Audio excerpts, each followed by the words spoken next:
El 30 de octubre de 2023 amaneció distinto en México. La noticia recorrió radios, periódicos digitales y redes sociales con la rapidez de un disparo al aire. Fernando Almada había muerto a los 94 años. No era solo el fallecimiento de un actor veterano, era el cierre de una era entera, de un capítulo insustituible en la historia del cine mexicano. Con él se iba no únicamente la mitad de un dúo legendario, sino también el último jinete de una tradición cinematográfica que había definido la identidad cultural de varias generaciones. La Asociación Nacional de Actores, ANDA, fue la primera en emitir un comunicado, breve pero solemne, anunciando que el actor había partido pacíficamente en la intimidad de su hogar. En cuestión de minutos, Twitter, Facebook e Instagram se llenaron de mensajes de admiración, condolencias y homenajes improvisados. Jóvenes cineastas compartieron escenas de La Banda del Carro Rojo o Nido de Águilas, como si fueran piezas sagradas de un altar popular. Viejos compañeros de rodaje publicaron fotos en blanco y negro donde se veía a un Fernando joven, serio, con esa mirada penetrante que parecía atravesar la pantalla. En Sonora, su tierra natal, los cines locales proyectaron de manera espontánea sus películas clásicas, transformando las salas en pequeños templos de memoria colectiva. Una frase se repetía en pancartas, en comentarios y en muros digitales. El último jinete ha vuelto a casa. Palabras simples, pero cargadas de simbolismo. Ese día, México no solo lloraba a un actor, sino que reconocía a un narrador que supo traducir la dureza del campo, la desigualdad de los pueblos y la valentía de los marginados en historias que el público podía sentir como propias. Los últimos meses de Fernando habían sido tranquilos, aunque marcados por la fragilidad de la edad. Sus amigos cercanos contaron que pasaba la mayor parte del tiempo rodeado de fotografías, rollos de película y recuerdos de set. Recibía visitas de jóvenes actores y estudiantes de cine, a quienes repetía con voz pausada: «Ya conté mis historias, ahora les toca a ustedes». Esa humildad contrastaba con la imagen de dureza que cultivó en pantalla. No buscaba homenajes fastuosos ni tributos deslumbrantes. Prefería las conversaciones íntimas, las charlas en voz baja donde cada pausa valía más que 1000 palabras. Para muchos, la despedida de Fernando Almada se sintió como el fin de una era del cine regional mexicano. Durante décadas, junto a su hermano Mario, había encarnado pistoleros, justicieros, forajidos y policías que no temían ensuciarse las manos en busca de la verdad. Pero en la vida real, Fernando se distinguía por su carácter meticuloso, casi artesanal, como si cada escena, cada toma y cada palabra fueran parte de una responsabilidad moral hacia el público. Esa disciplina se mantuvo hasta sus últimos días, cuando incluso en la debilidad física seguía discutiendo sobre encuadres, guiones y la necesidad de que el cine mexicano conservara autenticidad frente a las modas pasajeras. El contraste fue inevitable. Mientras la figura mítica de Mario había quedado grabada como el forajido eterno que nunca fallaba un disparo, Fernando fue recordado como la voz reflexiva, la mitad silenciosa que sostenía la estructura del mito. Su muerte puso en perspectiva la dualidad de los hermanos. Los críticos subrayaron que Fernando había sido el arquitecto de la narrativa, el que construía el andamiaje invisible que daba sentido al espectáculo de tiros y persecuciones. Sin él, la leyenda de los Almada estaría incompleta. Los homenajes se multiplicaron en todo el país. En Guadalajara y Morelia, festivales de cine organizaron retrospectivas improvisadas con mesas redondas, donde directores jóvenes hablaron de cómo las cintas de los Almada habían marcado su vocación. En la Ciudad de México, un mural comenzó a pintarse en la colonia Doctores. 2 figuras de espaldas, sombreros bajos y pistolas al costado, avanzando hacia un horizonte polvoriento. Era la imagen simbólica de Fernando y Mario, eternos, caminando juntos, aunque el paso del tiempo los hubiera separado físicamente. Lo más conmovedor fueron las palabras de sus colegas. Actores jóvenes que lo conocieron describieron a Fernando como un mentor paciente, Alguien que insistía en que incluso el cine más popular y de bajo presupuesto merecía respeto. Nunca elijan la escena fácil, solía decirles. Esa ética de trabajo, transmitida casi como un consejo paternal, se convirtió en el legado intangible que dejó a la siguiente generación. En entrevistas póstumas, algunos de sus amigos recordaron los momentos íntimos de sus últimos días. Lo describieron como un hombre en paz, consciente de que había cumplido su ciclo, agradecido con el público y con la vida misma. En una de sus últimas conversaciones, un periodista le preguntó qué había aprendido después de tantos años de carrera. Fernando sonrió con esa calma que lo caracterizaba y respondió, que la pantalla es polvo. Lo que queda es la verdad con la que uno vive. Esa frase, simple pero profunda, se convirtió en una especie de epitafio no oficial repetido en redes y medios. La mañana de su entierro en Sonora, el silencio fue casi cinematográfico. No hubo grandes multitudes ni espectáculos mediáticos. Solo familiares, amigos y algunos fanáticos que viajaron largas distancias para despedirse. En el aire flotaba una sensación de respeto solemne, como si todos supieran que estaban cerrando no solo un capítulo de cine, sino también una página de identidad cultural.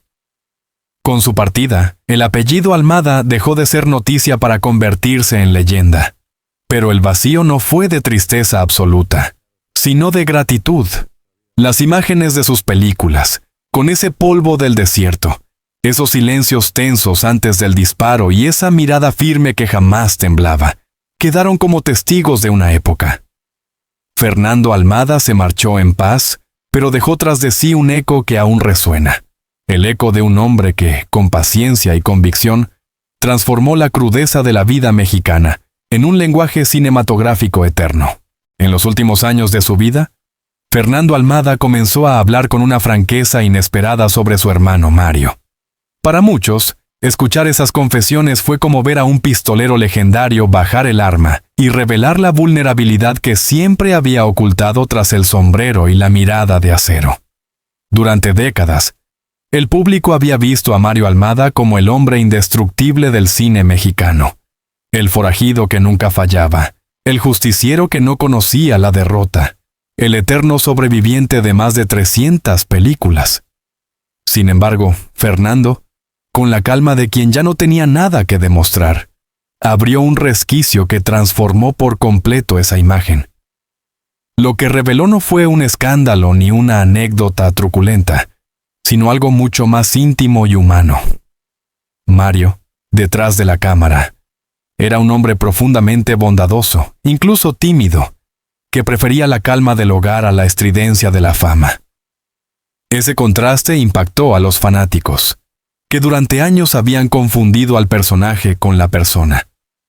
Fernando decía en entrevistas pequeñas, casi confidenciales, que el verdadero poder de su hermano no residía en los tiroteos ni en la violencia de la pantalla, sino en la decencia con la que enfrentaba la vida cotidiana. En la pantalla era indestructible, en casa era gentil, reservado, el alma más honesta que conocí, relató Fernando con voz pausada en una entrevista radiofónica de 2019. Aquella frase rompió el mito de Mario como un pistolero eterno y lo devolvió al terreno de los hombres comunes, con sus miedos, sus silencios y sus gestos sencillos. Esa revelación sorprendió incluso a viejos colegas. Muchos habían trabajado con Mario durante años sin detenerse a observar esa dualidad. En los rodajes, Mario solía mostrarse intenso, resolutivo, siempre listo para improvisar una escena aunque el guión aún no estuviera terminado. Pero en las noches, lejos de los reflectores, buscaba refugio en conversaciones tranquilas o en el cuidado de su familia. Esa dimensión secreta, tan opuesta al mito, fue la que Fernando decidió rescatar en sus últimos años, como si quisiera dejar un testimonio diferente al que la historia oficial había grabado. Claro que entre ambos hermanos siempre existió una rivalidad silenciosa.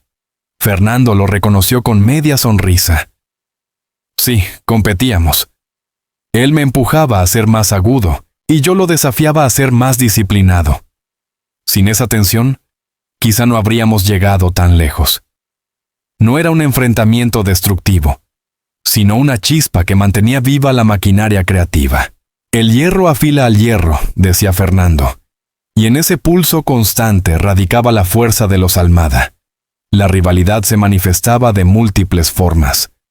En el set, Fernando podía pasar horas discutiendo un encuadre, corrigiendo un guión o afinando un diálogo.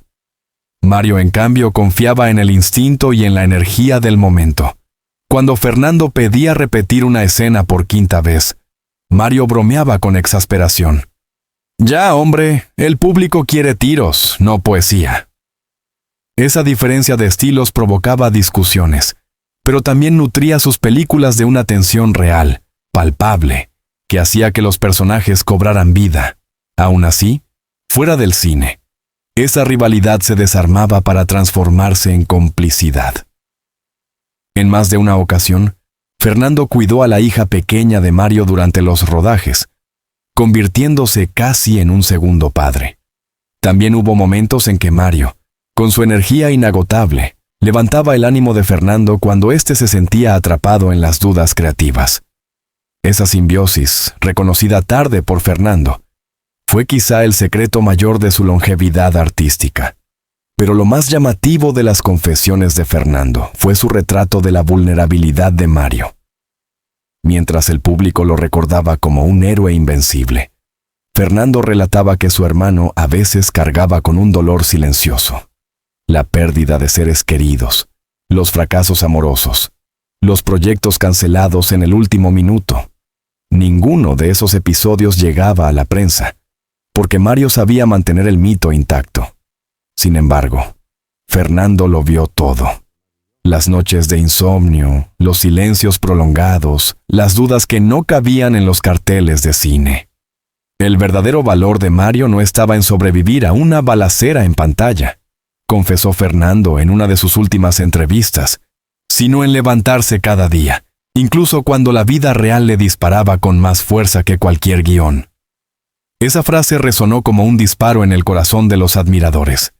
Era un recordatorio de que las leyendas también sangran, de que los héroes más grandes no siempre cargan pistolas, sino que enfrentan la vida con dignidad, sin alardes. Con el tiempo, esas declaraciones fueron reinterpretadas como el testamento emocional de Fernando. No quería que Mario quedara reducido a una figura de acción o a una estadística de récords cinematográficos. Quería que se recordara al hombre, al hermano, al padre, al amigo discreto que caminaba con pies de barro, pero con un corazón firme. La confesión final de Fernando sobre Mario no destruyó el mito, lo humanizó. Los fans, lejos de sentirse decepcionados, agradecieron esa mirada íntima. Descubrir que el pistolero más rudo del cine mexicano era, en esencia, un hombre bondadoso, convirtió su leyenda en algo aún más profundo. Porque si en pantalla Mario representaba la fuerza, en la vida real representaba la decencia. Y esa, como bien dijo Fernando, es la forma más silenciosa y duradera de la valentía. Si los años 60 habían sido el terreno de aprendizaje, fueron los años 70 y 80 los que consolidaron a Mario y Fernando Almada como los grandes referentes del cine de acción mexicano. Fue una época de contrastes. Mientras la industria nacional sufría la pérdida de financiamiento y el dominio creciente de Hollywood, los Almada levantaron, casi a pulso, un cine propio, crudo, regional, vibrante, que respondía a la realidad social del país más que a las fórmulas importadas del extranjero. Los títulos de aquellos años se convirtieron en leyenda. Nido de Águilas, La Banda del Carro Rojo, Pistoleros Famosos, El Fiscal de Hierro. Eran películas filmadas muchas veces con presupuestos limitados, en locaciones polvorientas del norte de México, pero con una energía visceral que el público devoraba. La gente acudía a los cines no solo para ver acción, sino para reconocerse en la pantalla. Los personajes no eran príncipes ni burgueses elegantes. Eran choferes, campesinos, rebeldes, narcotraficantes y policías corrompidos. Era el México real, con toda su dureza, retratado sin maquillaje. La química entre los hermanos era esencial. Mario era el rayo, la improvisación, el instinto que encendía las escenas con explosiones de energía. Fernando era la tormenta, calculador, minucioso, obsesionado con los detalles de cada guión y cada encuadre. Esa combinación dio a sus películas una tensión magnética. El público sentía que lo que ocurría en pantalla no era solo actuación, sino una confrontación auténtica entre dos fuerzas opuestas que, sin embargo, sabían complementarse. El éxito fue inmediato. En plazas de provincia, donde el público encontraba pocas opciones cinematográficas, los filmes de los Almada llenaban salas enteras, incluso con funciones nocturnas que terminaban en aplausos y vítores. No era raro que campesinos, obreros o estudiantes viajaran kilómetros para ver en pantalla a personajes que hablaban, sufrían y luchaban como ellos. En un país golpeado por la desigualdad, las películas de los Almada fueron percibidas como una especie de justicia simbólica. Ahí donde la ley fallaba, sus personajes tomaban en sus manos la responsabilidad de defender a los débiles. Los críticos, sin embargo, fueron duros. En la prensa de la capital se hablaba de cine de consumo fácil, de violencia gratuita y de productos de explotación. Pero esa etiqueta no alcanzaba a explicar lo que ocurría en la pantalla. Detrás de los disparos y persecuciones, había una lectura social que pocos estaban dispuestos a reconocer.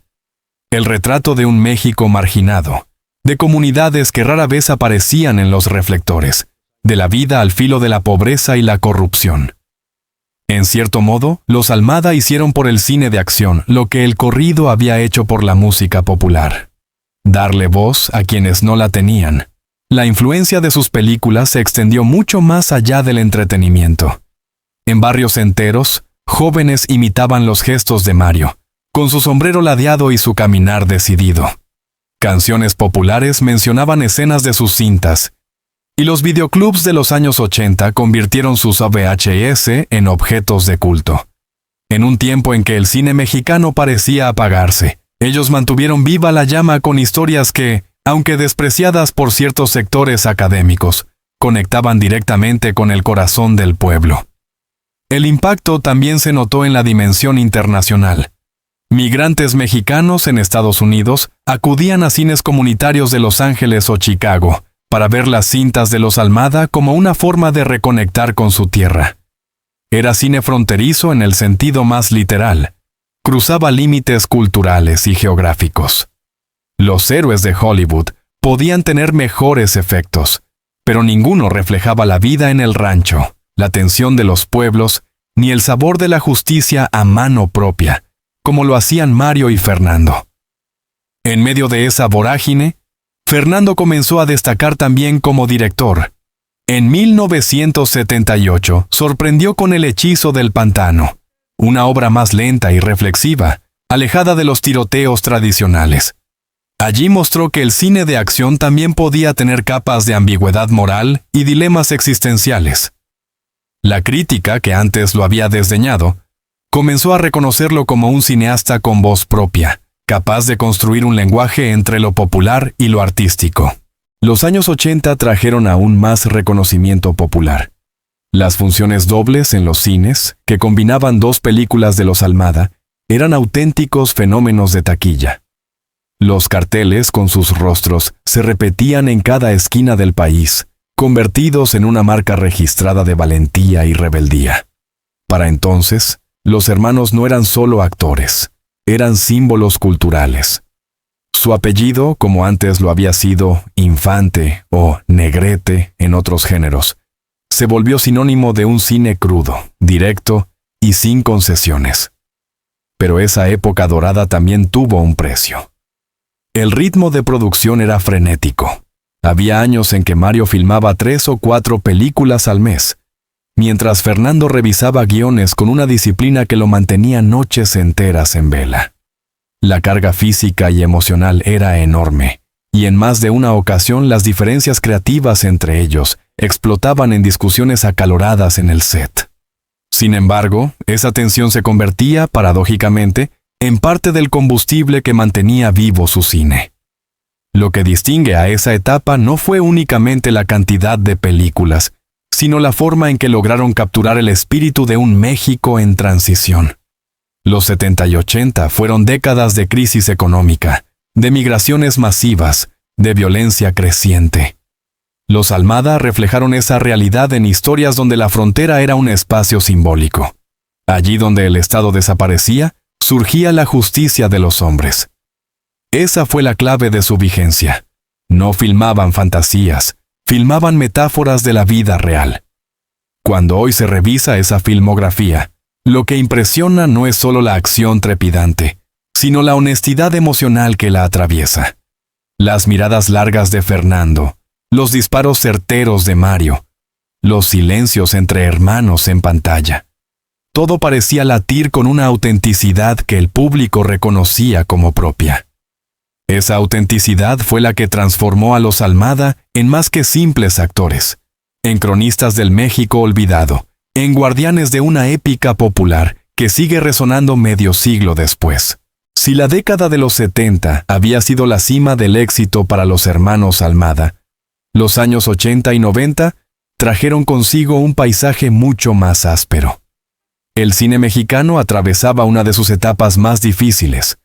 El financiamiento gubernamental se redujo drásticamente, las salas fueron copadas por estrenos de Hollywood, y la producción nacional se fragmentó en cintas de bajo presupuesto, que rara vez llegaban a competir con los grandes lanzamientos internacionales.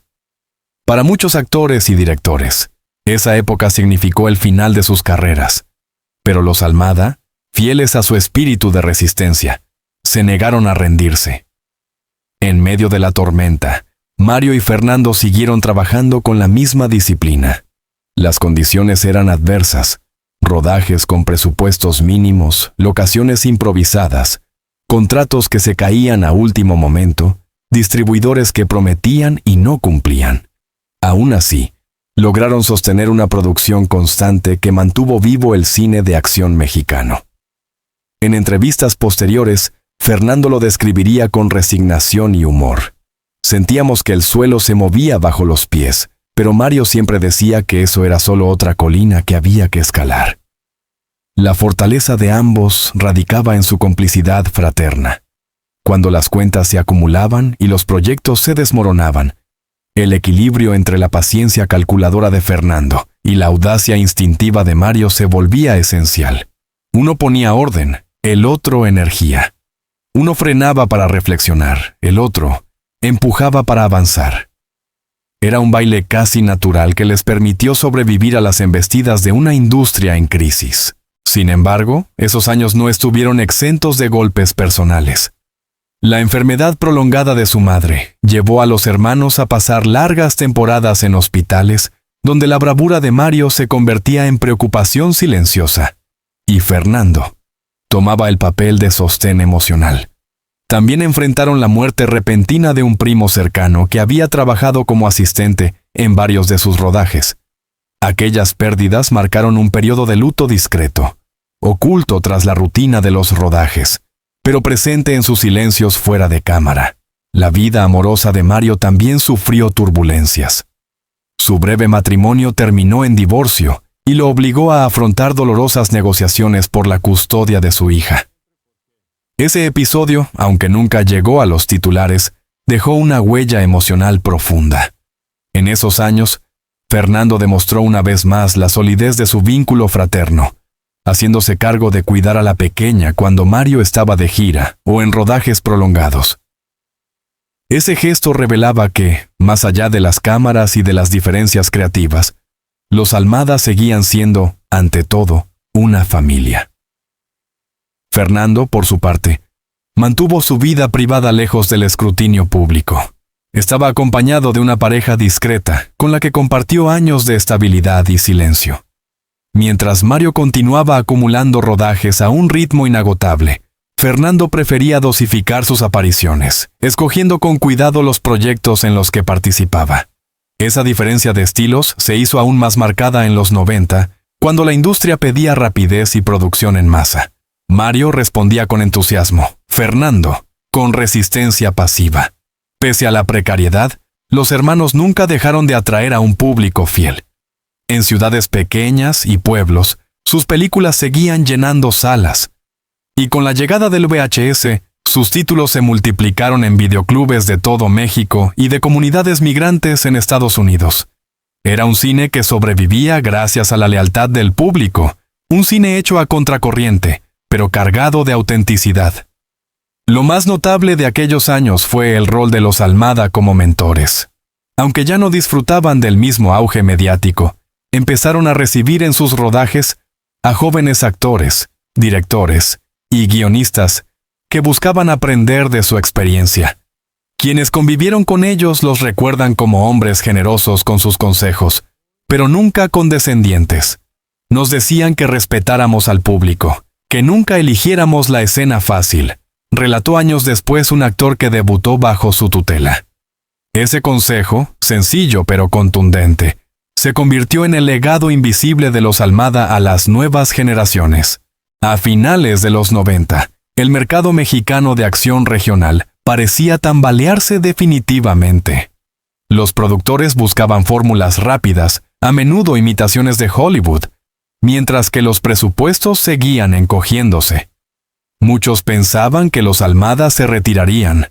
Sin embargo, Mario, con su inagotable energía, continuó filmando hasta bien entrados los años 2000, convirtiéndose en una especie de leyenda viviente. Fernando, en cambio, optó por participar en menos proyectos, dedicando más tiempo a escribir, dirigir y asesorar a cineastas jóvenes. La resiliencia de los hermanos fue tal, que incluso en esa época de crisis, se convirtieron en un punto de referencia moral para la industria. No solo demostraron que era posible resistir los embates de Hollywood, sino que encarnaron la idea de que el cine podía hacerse con lo mínimo, siempre que hubiera pasión y compromiso. Esa lección marcó a una generación que crecería después como parte del llamado Nuevo Cine Mexicano de los 2000. Así, los años de crisis no destruyeron a los Almada, los templaron. Les dieron una dimensión nueva, menos espectacular pero más profunda. Los transformaron de estrellas populares en guardianes del oficio cinematográfico, en símbolos de resistencia cultural que se mantuvieron firmes incluso cuando todo parecía derrumbarse. Y quizá allí radique la verdadera grandeza de su historia, en la capacidad de convertir las épocas más oscuras en una oportunidad para reafirmar el valor del cine como testimonio y como acto de fe. Para comprender el legado de Mario y Fernando Almada, hay que regresar al inicio, mucho antes de las cámaras, los sets polvorientos y los carteles de cine. Su historia comienza en Guatabampo, Sonora, en una tierra de sol inclemente, desiertos interminables, y comunidades que sobrevivían entre la dureza del campo y el espíritu inquebrantable del norte mexicano. Allí nacieron los hermanos, en una familia trabajadora que jamás imaginó que esos niños del desierto terminarían por convertirse en símbolos culturales de todo un país. Desde pequeños, Mario y Fernando aprendieron el valor del esfuerzo. Su padre los educó en la disciplina del trabajo, mientras su madre les inculcaba la importancia del respeto y la solidaridad. Crecieron entre corridos, caballos y leyendas fronterizas, rodeados de historias que hablaban de justicia, valentía y tragedias cotidianas. Esos relatos tempranos, transmitidos en fogones y plazas, fueron la primera semilla de la épica que años después llevarían al cine. Lo que distinguía a los hermanos desde la infancia era su contraste natural. Fernando era reservado, observador, un niño que prefería analizar en silencio antes de actuar. Su mirada atenta parecía registrar cada detalle, cada gesto, como si desde entonces llevara dentro la vocación de narrador. Mario, en cambio, era inquieto, impulsivo, siempre listo para lanzarse a la aventura. Su carácter extrovertido y su facilidad para improvisar marcarían para siempre su estilo como actor. Ese contraste, lejos de separarlos, se convirtió en el cimiento de su hermandad. Cuando uno vacilaba, el otro lo empujaba. Cuando uno dudaba, el otro abría camino. Desde la niñez aprendieron que juntos podían compensar sus diferencias y multiplicar sus fuerzas. Esa complicidad sería la clave de todo lo que vendría después. El destino comenzó a trazarse en los años 50, cuando el cine mexicano vivía el ocaso de su época de oro. Fernando, joven aún, tuvo la oportunidad de participar en pequeños papeles hasta llegar en 1959 a Milagros de San Martín de Porres. Aunque se trataba de un drama modesto, aquella experiencia lo marcó profundamente. Descubrió que el cine no era solo entretenimiento, era una herramienta de memoria, un espejo de la sociedad. Mario entró de manera más indirecta. Primero trabajó detrás de cámaras, aprendiendo cómo se armaban las producciones, hasta que su inquietud lo empujó al frente. Lo curioso es que su ingreso no parecía una decisión calculada, sino una especie de accidente del destino. Pero una vez frente a la cámara, su carisma resultó innegable. Con él, llegó el inicio de la dupla que cambiaría para siempre el cine de acción mexicano. En los años 60, mientras otros soñaban con imitar las producciones de Hollywood, los Almada comenzaron a forjar un estilo propio, cine regional, crudo, polvoriento, lleno de personajes de carne y hueso. No buscaban héroes perfectos, sino campesinos, choferes, forajidos, gente común enfrentada a dilemas extremos. Esa mirada se volvió su marca registrada y conectó con un público que se reconocía en esas historias. La relación entre los hermanos, sin embargo, no siempre fue tranquila. En el set, las diferencias creativas chocaban con frecuencia. Fernando llevaba cuadernos llenos de notas, listas de tomas, diálogos revisados una y otra vez. Mario, en cambio, confiaba en el vértigo del momento, en la improvisación que podía dar un giro inesperado a la escena. Aquellas discusiones a veces subían de tono, pero al final terminaban fortaleciendo el resultado. Esa tensión era la chispa que daba autenticidad a sus películas. Con el paso del tiempo, esa dualidad se convirtió en un símbolo. Mario representaba el rayo, la acción inmediata, la energía desbordante. Fernando era la tormenta, la reflexión, la paciencia, el cálculo minucioso. Juntos componían un equilibrio que ni la industria más inestable pudo quebrar. Cuando se revisa su trayectoria desde el inicio hasta el final, se percibe un círculo perfecto. Los niños de Sonora que crecieron escuchando corridos y leyendas terminaron creando un cine que, de algún modo, prolongaba aquellas narraciones populares. El polvo del desierto, las miradas recias, la justicia buscada a mano propia. Todo eso que formaba parte de su infancia quedó grabado en los rollos de película. En sus últimos años, Fernando reflexionaba sobre esa infancia. Decía que el verdadero origen de su cine no estaba en los estudios, sino en los pueblos y en la memoria oral. Por eso sus historias parecían tan auténticas, porque nacían de un México que él y Mario habían vivido en carne propia. Con la muerte de Mario en 2016 y la de Fernando en 2023, el círculo se cerró definitivamente. La hermandad que comenzó en los Juegos Polvorientos de Sonora terminó con dos leyendas inscritas en la historia cultural del país. Lo que queda es un legado doble. Películas que siguen vivas en las plataformas y videotecas, y una lección íntima sobre la fuerza de los lazos familiares. En palabras de Fernando, pronunciadas poco antes de morir: detrás de cada leyenda hay un hermano, un compañero de camino. El cine se acaba, pero la hermandad no muere. Esa frase resume no solo sus vidas, sino también la esencia de su legado. Porque más allá de los disparos y las persecuciones, la historia de los Almada es, en el fondo, la historia de dos muchachos de Sonora, que nunca dejaron de cabalgar juntos. Incluso cuando la vida los enfrentó a tormentas que parecían imposibles de superar.